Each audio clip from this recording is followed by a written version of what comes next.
Hello everyone, and welcome back to another video on the channel.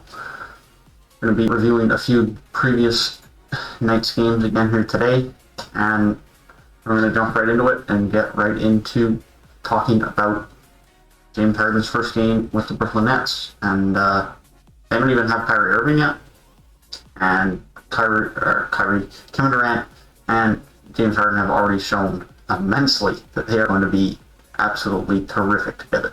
We shouldn't be that surprised. These guys had good chemistry in OKC, and they're both better players now, especially Harden, than they were in OKC. So Kevin Durant had 42 points, Harden had a 30-point triple-double, and they beat the Orlando Magic team 122-115. In all fairness, for an Orlando team that's missing Markelle Fultz and Jonathan Isaac, they played a fairly good game, and it's one of the better games they've had since Markelle Fultz went down to injury. Cole Anthony didn't shoot overly efficient, had 16 points with 8 assists. Vucevic had a very good game with 10 boards, 7 assists, and 34 points along with 5 steals. And Terrence Ross had 23 off the bench. So it's one of the better teams, or one of the better games this Orlando team has had since Markelle Fultz went down to injury. But nonetheless, it wasn't enough to beat Brooklyn. Brooklyn are going to be nuts offensively. There's no question about that. DeAndre Jordan at center is a question mark, and their defense is definitely a question mark. It looks like we're going to see some Jeff Green at the small ball center minutes potentially to close some games if they don't trust DeAndre Jordan, which is how it went last night. So that is very possible how it is moving forward. But moving along, I just want to quickly touch on the Houston-San Antonio game. DeMar DeRozan is doing his thing with San Antonio this year. Nothing else needs to be said about that. He's going to get a nice little paycheck this summer. I don't know how much or to where, but given he is one of the better free agents this year, he's definitely going to get a nice chunk of money. Jonathan Murray had another good game as well. His contract is very good. And on a team now that still doesn't have Oladipo back in the lineup tonight, no John Wall, no Marcus Cousins, and no Eric Gordon, as well as no Sterling Brown. So a lot of key pieces missing for this Pacers team, this Rockets team. But Christian Wood continues to be the man. He had 24 points again last night, along with 18 rebounds. He's making as strong of a case as you can make for most improved player this year.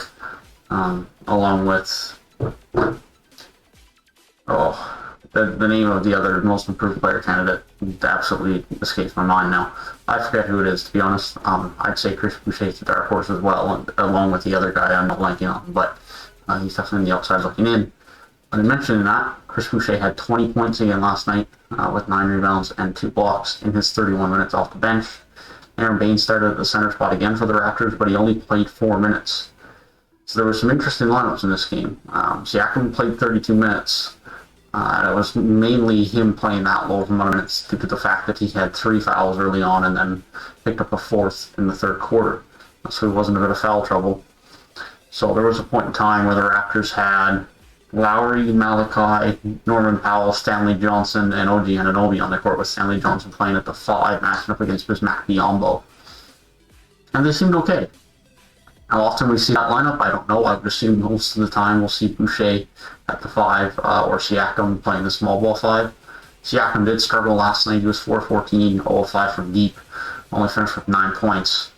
So he definitely isn't back to full consistency yet. What we've shown, and we've seen from him now that he has the ability to be at that level that we saw him at the start of last season. OG Anunoby had a very good night, played 36 minutes, shot over 50% from the field and 50% from deep with 18 points and 5 steals.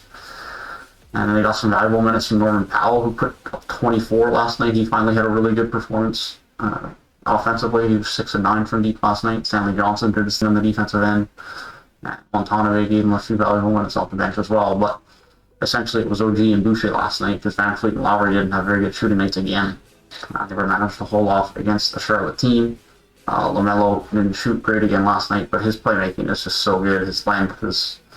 He's a special talent, there's no doubt about it. Devontae Graham had a bit of a better shooting night last night as well, and Gordon Hayward did his thing, but the Raptors got a couple of wins back-to-back in a row now. It's kind of what they needed, and gives them a little bit of confidence moving forward.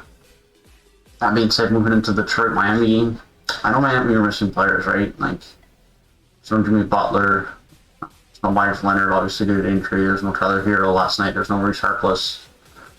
But to lose to 20 to the worst team in the league right now, that's tough, man. That was really tough. Bam Adebayo's been very good for them. He had 28 points, 7 rebounds, 6 assists for them last night. Duncan Robinson had 22 of his own. But outside of that, they struggled, and giving up 120 to a Pistons team is just not what you want to see. You give up 24 to Jeremy Grant and 23 to Derrick Rose. And this essentially let the Detroit Pistons team have too much on offense. They shot 50% from the field and 39% from deep. And I know it's early on, and they have some players missing, but 4-7 right now for Miami. They haven't looked great even when everyone's been healthy. And obviously they lost Jay Crowder this offseason, which I think was an underrated loss for them. They don't really have a wing player of that caliber on this team anymore to be able to play those roles. And they're kind of sitting with a Winnick, who's not good on defense, and Iguodala, who's obviously a bit older and Maurice Harkless once he comes back from injury, but they don't have anyone of that caliber anymore with that championship pedigree, that playoff pedigree. And so that's been hurting them. Another surprise result on the night was the Memphis Grizzlies beating the top of the Eastern Conference 76ers, although not top anymore. I believe that is now Boston. And yeah, I mean, Philadelphia's still struggling a lot with players being out due to COVID and whatnot. Only 9 players playing again tonight here now.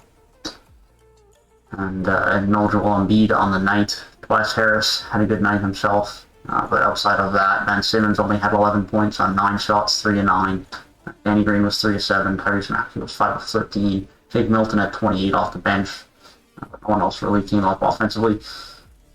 The key takeaway for me is that Ben Simmons just doesn't show any aggression offensively, and if he's not showing it now, he never will.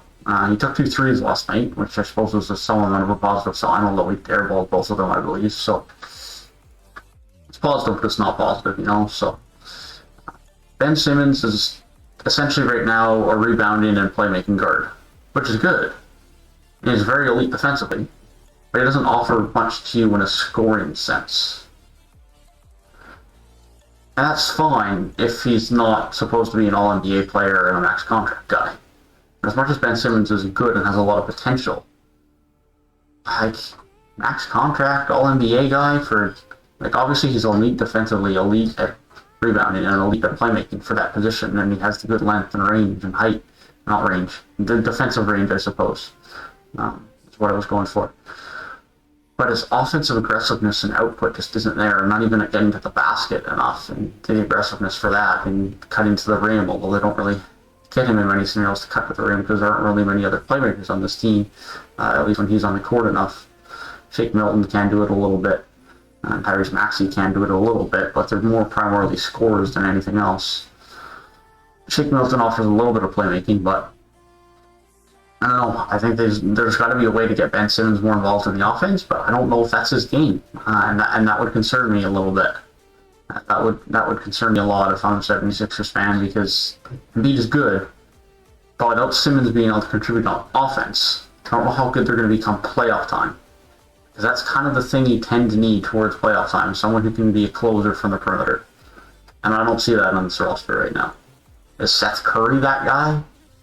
Is Tobias Harris that guy? Maybe Tobias Harris is that guy.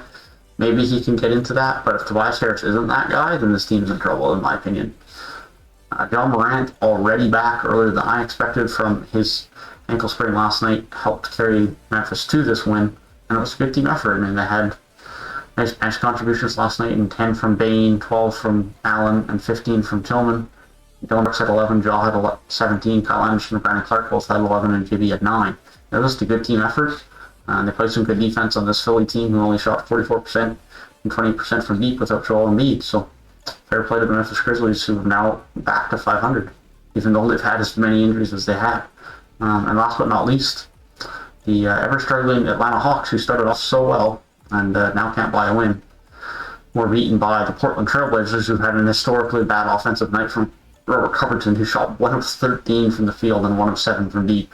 He got 10 rebounds for them and obviously offered good defense, but offensively he was useless, as he has been all season, unfortunately. But 2 more good games from Dame and McCollum. Dame drops 36 on the night, and Gary Trent had 18 off the bench. Gary Trent has been so valuable on both ends of the floor for this team this year, kind of replacing that role of Rodney Hood, and kind of becoming that 6th man along with Carmelo Anthony, both kind of getting the 6-man minutes. That being said, Trae Young had a better game last night, but it still wasn't good. He did get to the free throw line 12 times, which was good for him, but he shot 7 of 23 from the field while shooting 1 of 9 from deep. He had 7 rebounds and 11 assists. That's just not going to cut it for him. Clint Capella had 25 and 15 himself. DeAndre Hunter had 15 as well, and Herter had 13. But Trae Young's got to figure out how to be a star again, man. And if Trae Young can't figure that out sooner rather than later, then this team just isn't going to make the playoffs. It's that simple. This is a really good roster, but Trae Young needs to be the guy for them to be able to make the playoffs. And John Collins hasn't been great. He only had 8 points last night. And Trae Young obviously has been struggling since those first 4 or 5 games in the season. And that's very much hurt this team. And so until he can pick up his quality of play, he's going to hurt this team and hurt my fantasy team as well. But yeah, that is my thoughts on last night's game. Thank you guys for watching, and I will see you guys in the next one.